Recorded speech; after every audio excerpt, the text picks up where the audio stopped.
latest and some say the best Vietnam War movie to be released is Full Metal Jacket. Full Metal Jacket. Full Metal Jacket. Now let me see your war face!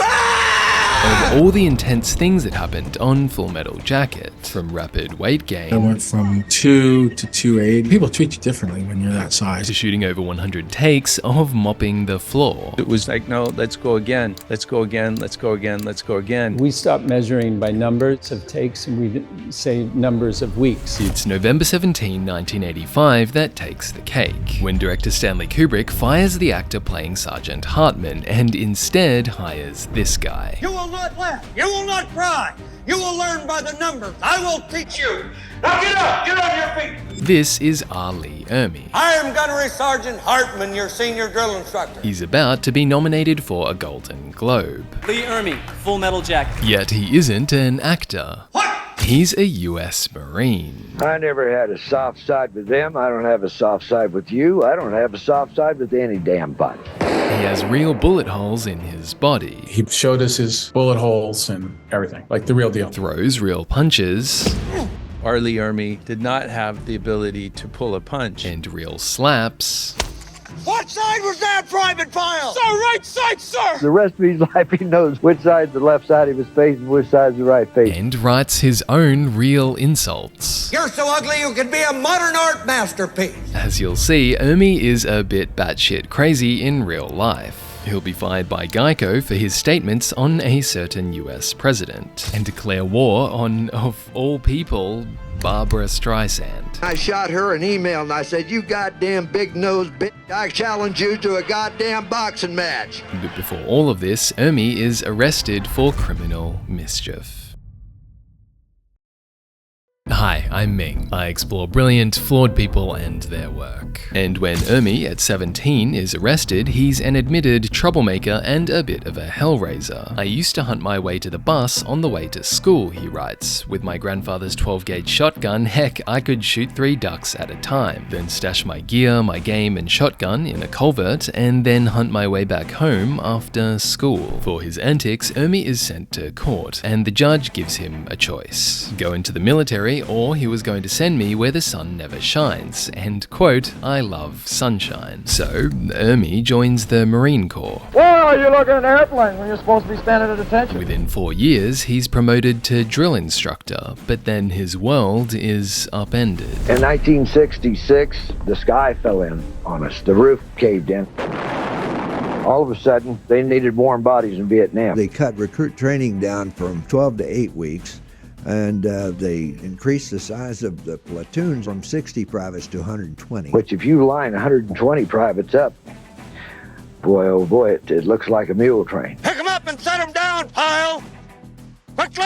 I'd take a private that can do 9 pull-ups, and by the time I finish talking to that private, he can do 12. Because I've intimidated this private so severely that I've convinced him that he can do 12 or he's gonna die. Do you mean to tell me that you cannot do 1 single pull-up?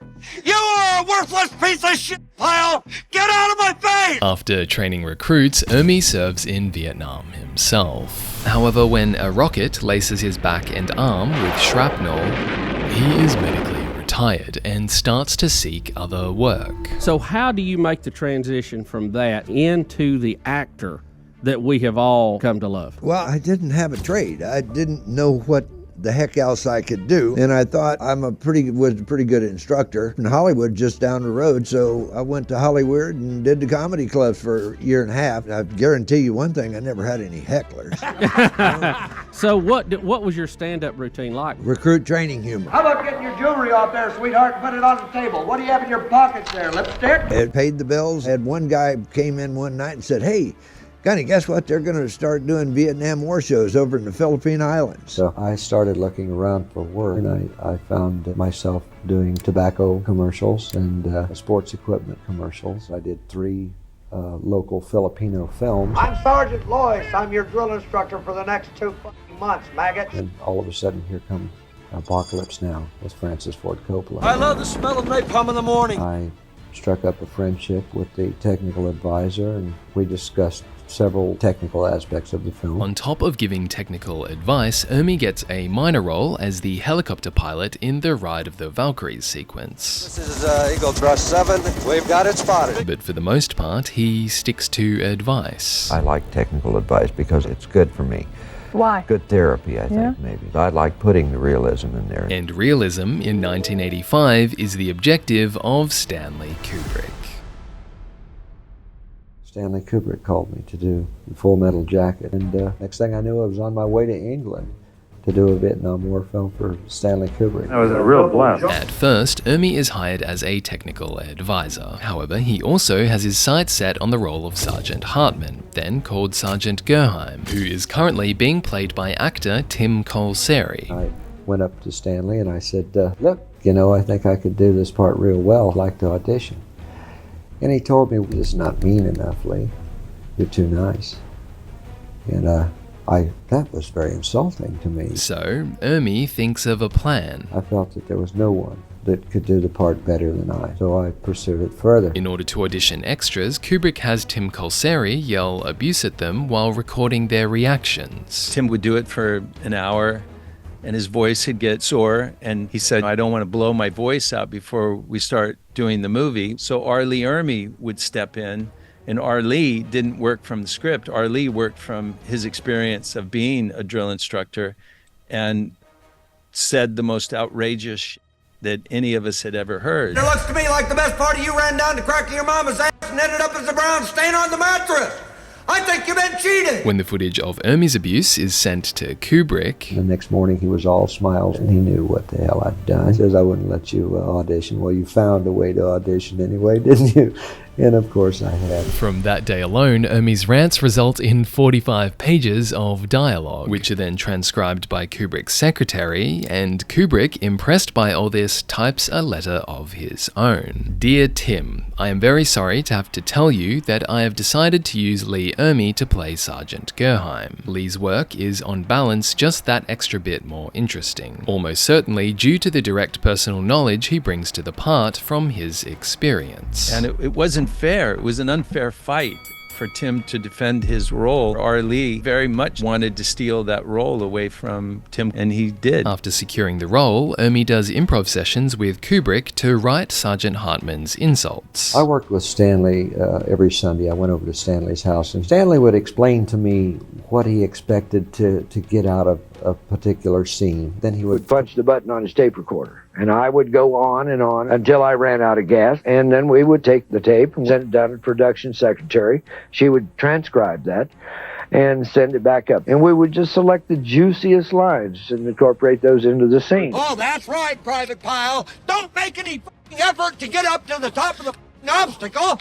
If God wanted you up there, he would have miracled your ass up there by now, wouldn't he? Say yes, sir! According to Kubrick, this process results in perhaps 150 pages of dialogue, some of which was so off the wall that we couldn't even use it in the movie. But a lot of the off-the-wall stuff, like... Lawrence, that name sounds like royalty. Are you royalty? This just came out of these improvisations. The insult stuff came from Lee, who, as a drill instructor and comedian, tries to make it funny. I'm a firm believer that the greatest instructors in the Marine Corps have always been just damn near stand-up comedians. Were you born a fat, slimy scumbag, puke piece of shit, Private Pile? Or did you have to work on it? Because my objective was intimidation, Ermey said, on set he doesn't befriend the other cast. Believing no one had ever invaded their private space before, Ermey does this himself, and is extremely effective. People would say, how was it when he would get in your face and yell? Was it really hard to act with him? And it was like, you're f***ing right, it was hard to act. Lee had this nervous smell that would come up from his gut, and he was a chain smoker, and he drank copious amounts of coffee. He had the worst... His breath smelled like one of the alleys in downtown Los Angeles on Skid Row. And the discomfort only increases with Ermey's punches. I will say that R. Lee Ermey did not have the ability to pull a punch. He wasn't a trained actor. If we did 30 takes of him punching me, he punched me about 15 times. According to Ermey, hitting the actors adds realism, because this is what real drill instructors did to train Marines. You can ask any drill instructor who was down there in 1965, 1966. That's exactly the way the drill instructor's demeanor was. There was no punches pulled. I didn't know anyone that didn't raise a hand to a private.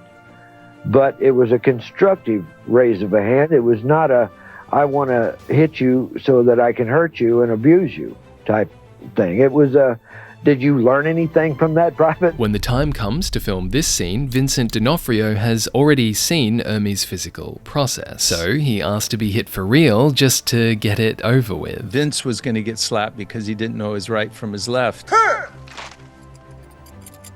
Ermey went to Stanley and told him, Vince wants me to slap him. He wants to get it over with. He doesn't want to do it 100 times. And Stanley said, well, if that's what he wants. What side was that, Private File? Sir, right side, sir! The rest of his life, he knows which side's the left side of his face and which side's the right face. Despite all of this, however, the worst physical incident is what happens to Ermey. Lee Ermey, in the middle of the shooting, one winter night, his car skidded off the road and rolled over into some wasteland in the park.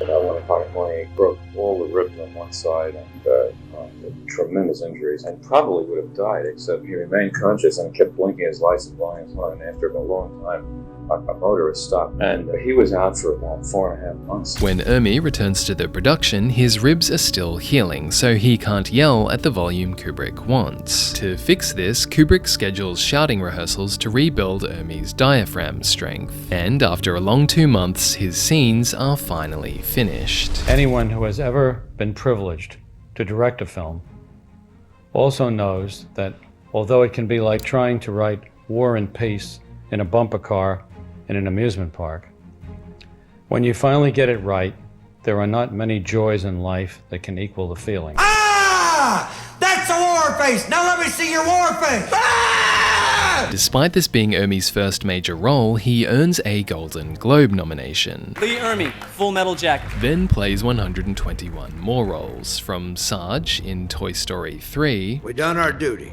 Andy's grown up. To other roles that basically just clone Full Metal Jacket. Let me hear your battle cry. I am not impressed.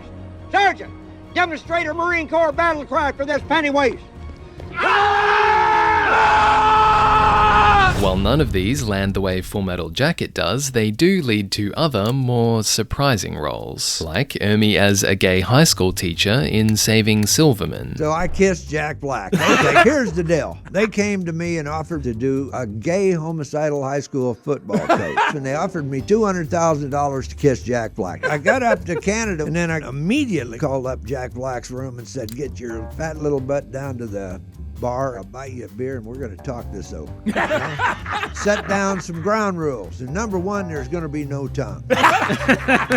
No wetness, no reach around, none of this stuff. I now pronounce you man and man.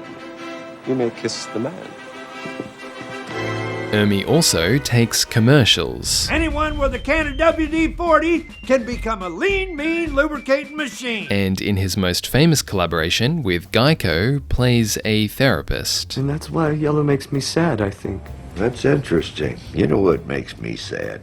You do! Maybe we should chug on over to Mamby-Pamby land, where maybe we can find some self-confidence for you, you jackwagon! Tissue? Cry, baby. Geico. 15 minutes could save you 15% or more. Despite the ad's success, however, Geico is about to fire Ermey. The saga is pretty entertaining, so if you want more stories like this of brilliant, flawed people and their work, subscribe. Yeah, I got fired. You got fired from Geico? Geico fired me because I wasn't too kind about speaking about the administration. Oh, they fired you because of political reasons? Yeah. Interesting. By this point, Ermey has a side career speaking at military bases, with speeches that mostly reprise his drill instructor character. You are the lowest form of life on Earth. You are nothing but a lot of little unorganized grabastic pieces of amphibian shit. Ermey is also outspoken about his political views. I wanted to let you know exactly what's going on back in the States. Oh, by the way, I declared war on Barbra Streisand after I heard her talking about Saddam Hussein being the president of Iran. I got a little upset and I shot her an email and I said, "You goddamn big-nosed bitch, I challenge you to a goddamn boxing match." Her people emailed me back and declined. After this, in December 2010, Ermey speaks at this Toys for Tots live stream and takes on a topic you wouldn't typically expect at a fundraiser for kids. The economy really sucks. Now, I hate to point fingers at anybody, but the present administration probably has a lot to do with that. So I think we should all rise up and we should stop this administration from what they're doing because they're destroying this country. They're driving us into bankruptcy so that they can impose socialism on us. And I'm sick and damn tired of it, and I know you are too. After Ermey's speech, Geico fires him, and a month later, Ermey issues this public apology to the Obama administration. "I regret that I delivered a monologue that was inappropriately critical of the president. My comments were misguided and emotionally based, and for that, I am truly sorry." Following the incident, Ermey receives fewer roles in Hollywood. If you're a conservative in this town, Yeah. you better watch out. And instead just does what he feels like. He co-founds Bravery Brewing in the Mojave Desert, releases a self-help book to teach men to, quote, "get off your backside and square yourself away, get fit, get a job, and get yourself some self-respect," and spends much of what would be his retirement years in war zones with service people. Arlie Ermey here. I'm in Baghdad. Why in the hell am I in Baghdad? Well, because all the troops are down here in Baghdad and they deserve a little recognition. After Ali Ermey dies on April 15, 2018, the Los Angeles County decides to recognize him. It renames this stretch of road in Palmdale, California, Ali Ermey Avenue. And to this day, if you drive your right tire over the grooved pavement at exactly 45 miles an hour, you'll play a tune, the song of the organization that helped make Ali Ermey famous, and of the service people that he respected most, the Marines.